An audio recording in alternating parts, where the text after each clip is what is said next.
पुराने समय की बात है। किसी राज्य में एक राजा राज करता था। राजा का स्वभाव काफी अच्छा था और उनके राज्य की प्रजा भी राजा के कामकाज से खुश थी।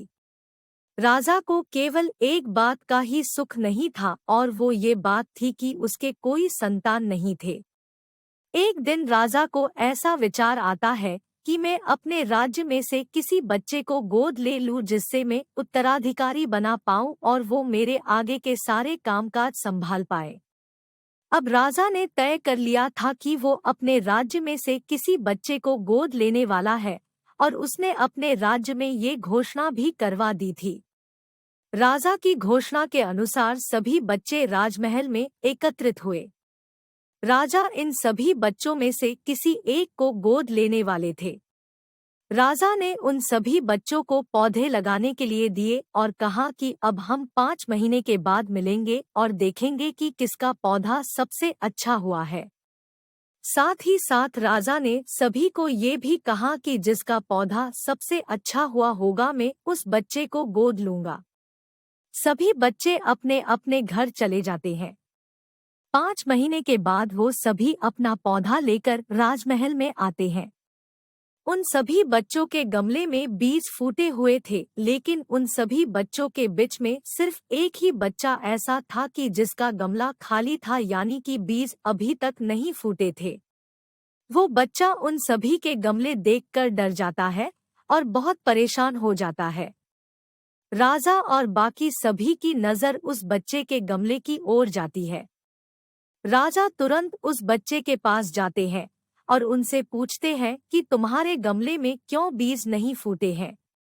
वो बच्चा कहता है कि मैंने हर रोज इसकी देखभाल की थी और मैं हर रोज पौधे को पानी भी देता था, लेकिन पता नहीं मेरे गमले में क्यों बीज नहीं फूटे। सभी बच्चों के गमले देखने के बाद राजा ने उस बच्चे को सभी के सामने बुलाया। वो बच्चा सहमा सा था। राजा ने उस बच्चे का गमला सभी को दिखाया और उसका गमला देखने के बाद बाकी सब बच्चे हंसने लगे। राजा ने कहा, सभी शांत हो जाओ। राजा के हुक्म से सभी शांत हो जाते हैं। उन सभी से वो कहते हैं कि आप सभी को इतना हंसने की जरूरत नहीं है, क्योंकि मैंने आप सभी को जो पौधा दिया था वो बंजर का था, यानी कि आप कितनी भी मेहनत कर लो लेकिन उनसे कुछ नहीं निकलेगा, जिसका मतलब असली देखभाल ईमानदारी से करने वाला ये सिर्फ अकेला लड़का है।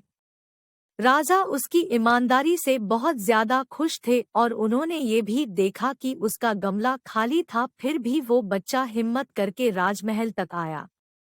राजा ने उस बच्चे को गोद ले लिया और साथ में ही राज्य का उत्तराधिकारी बना दिया। इस बच्चे को अपनी ईमानदारी का फल मिलता है। वो बहुत ज्यादा खुश हो गया। मोरल: ईमानदारी का होना बहुत जरूरी होता है। हमें हर काम ईमानदारी से करना चाहिए।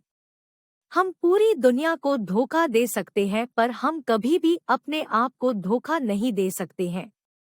हमें अपने खुद के बारे में सब कुछ सच पता ही होता है। हमें ईमानदारी का फल कभी न कभी मिलता ही है। अगर आपको हमारी स्टोरी अच्छी लगी हो तो अपने दोस्तों के साथ भी शेयर कीजिए और कमेंट में ज़रूर बताइए कि कैसी लगी हमारी स्टोरी।